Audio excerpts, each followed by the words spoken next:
now, so some info about a cat named Crook. So here are the story. Okay, first let's go with character. I'm an actor, so I go for character. We got Hopperhead. Hopperhead, he used to live in Georgia. He moved to Texas. He worked for Cricket for 10 years.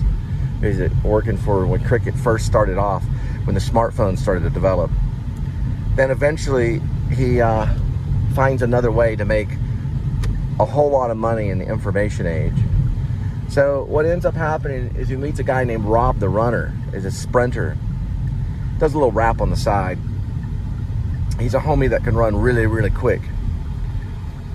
Probably a track star, football star, things like that. Really fast sprinter.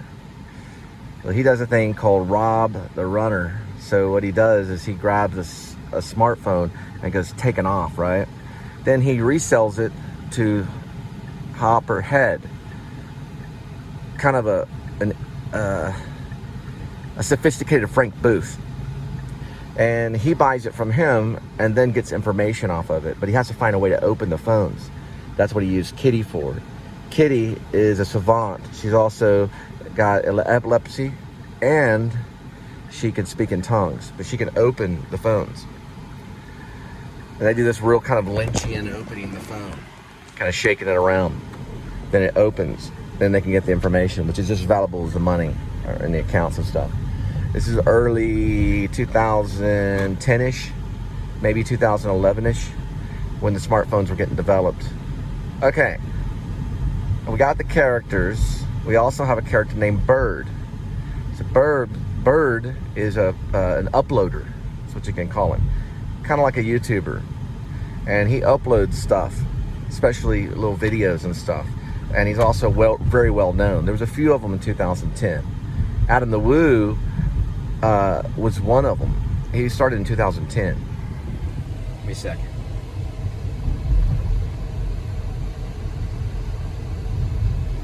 He's not exactly Adam the Woo, because Adam the Woo is a guttermouth musician, but he's a guy that probably knows stuff about music.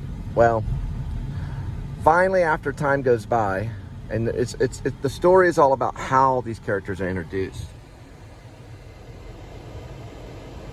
So Kitty, it starts with Kitty, and she's on the floor at a restaurant, and she's a worker, and she's had a seizure, and they bring her into the bathroom to get some water on her face, and she's kind of laying on the floor exhausted from her seizure. Hopperhead goes in there and puts a phone number in her back pocket. That's the number she calls, because he knew that she'd get let go, right, because of liability. So Kitty gets in touch with Hopperhead. Hopperhead finds out she has a gift. She can be patient and open the phones. She opens the phone, she does her research. Okay, now we got that out of the way. Rob the Runner. Bird comes in the picture and finds out. Now, how does Bird find out? Well, Rob the Runner gets his phone. Bird's actually one of the victims. So Bird needs that phone back. He puts an independent tracker on the phone. Not one built in the phone, but one built into the outer. That's the outer layer skin right here. It's a protective skin. Right in there is a tracker. Just like No Country for Old Men, he follows it all the way back to their base, their little hideout. He finds them a ring of thieves, and he can expose them, but he wants his phone back. So Hopperhead gives the phone back to Bird, and Bird begins to work with him from that point. Rob the Runner gets hurt and goes to church. He's got a Christian rap song that he wants to give to Hopperhead. Hopperhead decides to develop it with Bird, who can expose it. It's kind of another distant tell of Hustle and Flow. The only difference is it's not as raw as Hustle and Flow. Hustle and Flow, I believe his name is Terrence Howard. Yeah, it's a little bit like that without, the street worker ladies, you know what I mean? It's not as rough. It's more Disney. Sorry. It's actually, to be honest, it's more Pure Flix, but it's got the idea behind it, because music saves the day, right? Music is better than all of it. So it's got a song in it. And I got my own personal song I just came up with. It goes like this.